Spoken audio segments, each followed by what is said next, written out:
In this video, I'm going to show you how to complete the payroll input schedule, which is the workbook you need to send to us each month in order for us to complete your payroll. Now, the workbook is a macro-enabled workbook. So when you open it, you may get a request to enable macros. Please say yes. Also, you may, when you've opened it, get a security warning. Again, please enable the content. By enabling the macros, you're able to use the shortcut buttons at the top of each worksheet to move around the workbook. So for instance, by clicking on Next, I go to the next workbook. Next, next workbook. And if I click Home on any page, I come back to my control schedule.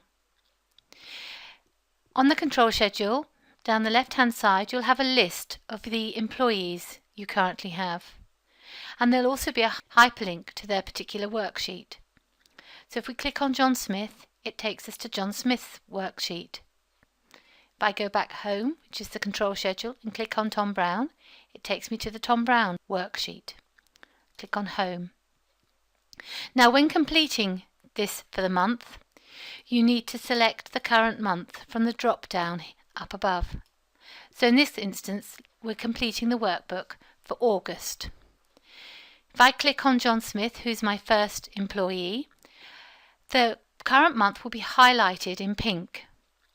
You need to enter their tax code, and it's very important to make sure the tax code is correct. So make sure the employee checks this when they receive their pay slips. And also when you receive a notification of an employee's tax code change, make sure you keep it and update the workbook appropriately. So let's assume in this instance there's been no changes and it's 999L. And John Smith is paid a basic salary, and this month he's had a slight increase. So instead of 1525, it's 1575. We'll just enter that. Now let's move on to the next, which is Tom Brown. Tom Brown's tax code hasn't changed. Tom is paid hourly, so his hourly rate is the same, and this month he's done 150 hours. So just put that in there. If any employee has any overtime, just enter it in the overtime column, and the same with commission or any other additions. If you enter anything into this other column, please put a description. Also, if there are any deductions such as staff loans, enter these here, and any other deductions, enter here. And again, if you use the other column, please put a description. We go back to the control schedule.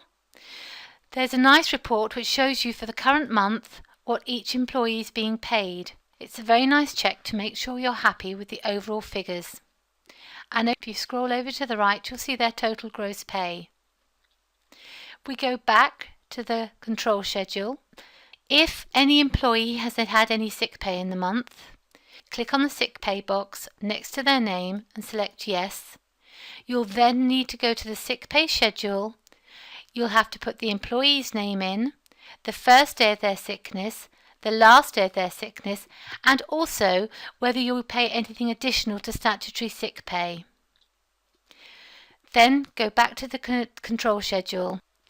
When this workbook's been completed, you just click on the Save Workbook icon, navigate to the folder where you want to save the workbook, click OK, and if a workbook already exists, Excel will ask if you want to replace it.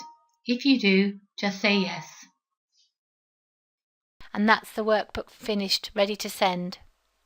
In another video, I'll go through how to handle a new joiner and what you need to do.